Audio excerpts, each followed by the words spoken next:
कि हम उस जिस तपस्थली पे आपने जहाँ पर तपस्या की, उस तपस्थली के दर्शन करने का भी सौभाग्य हमको मिला।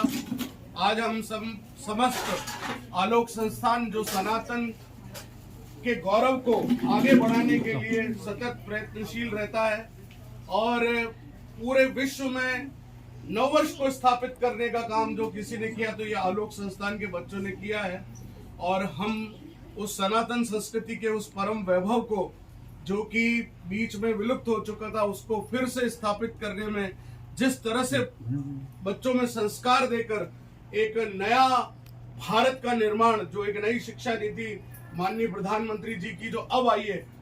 आलोक संस्थान 57 वर्षों से उस पर काम कर रहा है। और मैं समझता हूं कि जो बच्चों में आपको इसलिए ये परिचय दे रहा हूं कि आदरणीय खुशहाल भारती जी स्वयं एक क्रांतिकारी, एक ऐसे संत हैं जो केवल मंदिर तक घंटी बजाकर पूजा अर्चना तक सीमित रहने वाले नहीं हैं। इन्होंने अपनी एक अखिल भारतीय महाकाली सेना बनाकर युवाओं के बीच में एक ऐसा आंदोलन खड़ा किया है जिसके माध्यम से ये जो युवाओं में आजकल जिस प्रकार की बुरी आदतों का विकास हो रहा है उसको नष्ट करने के लिए, उनको सही दिशा देने के लिए आपने एक महाकाली सेना का गठन कर उस दिशा में एक कदम उठाया है। और यही एक परंपरा रही है भारत को आजादी दिलवाने में। मुगलों से, शकों से, हूणों से यदि हम आजाद हुए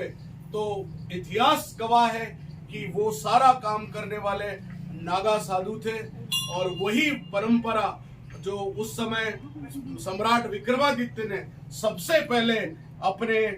शकों और हूणों को हटाने के लिए नागा साधुओं को त्रिशूल दीक्षा दी थी कि जिस दिन कुंभ का मेला लगेगा आप ये त्रिशूल लेकर पधारेंगे और शक और हूणों को हम यहाँ से बाहर करेंगे, खदेड़ देंगे। और वही परंपरा भारत के अक्षुण्ण बनाए रखने में, भारत माता को अक्षुण्ण बनाए रखने में, अखंड बनाए रखने में नागा साधुओं का बहुत बड़ा योगदान है, जो कि इतिहास के पन्नों से भुला दिया गया है। हम सोचते हैं कि नागा साधु केवल तपस्वी हैं और संत महात्मा हैं, लेकिन देश की रक्षा के लिए इन लोगों ने वो त्रिशूल धारण किया और तपस्वी रहकर कि देश बचा रहे, इसलिए इन्होंने उस शस्त्र को भी उठाया और शास्त्र को भी माथे पर धारण किया। आज हम सब आलोक संस्थान परिवार की ओर से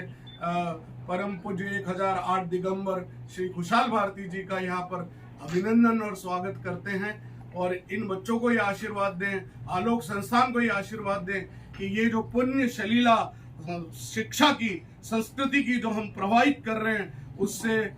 निश्चित रूप से भारतवर्ष को प्रेरणा मिले, हम उसी दिशा में काम करें। और 5000 बच्चे आज हमारे 5 विद्यालयों में पढ़ रहे हैं, वो 5000 बच्चे आगे बढ़कर इस देश के नाम को गौरवान्वित करेंगे। आपकी जानकारी के लिए कि करगिल युद्ध में भी हमारे बच्चा जो कमांडर रहे और जिन्होंने 78 घंटे तक उस विपरीत परिस्थिति में आर्मी मेडिकल कोर में रह के एक मेजर के रूप में उन्होंने अपनी सेवाएं दी, तो उनसे पूछा गया कि आपको ये सब प्रेरणा कहाँ से मिली, तो उन्होंने बोला ये सब प्रेरणा मुझे आलोक संस्थान में प्रार्थना में गाए हुए गीता के श्लोक की वजह से ये प्रेरणा मुझे मिली। तो ये एक अद्भुत बात है कि जो संस्कार है वो कैसे काम करते हैं, इसका एक प्रत्यक्ष उदाहरण आलोक के बच्चे हैं। अभी हमारे 2 बच्चे IAS बने हैं, RS तो हमारे करीब 10 के करीब RS बने हैं। तो न सिर्फ संस्कृति की बात है, शिक्षा की भी जहाँ तक बात है तो श्रेष्ठ शिक्षा देना भी आलोक का काम है। मैं एक बार पुनः आपका समस्त आलोक परिवार की ओर से अभिनंदन करना चाहूंगा। वैसे तो पत्रम पुष्पम फलम तोयम, जो भी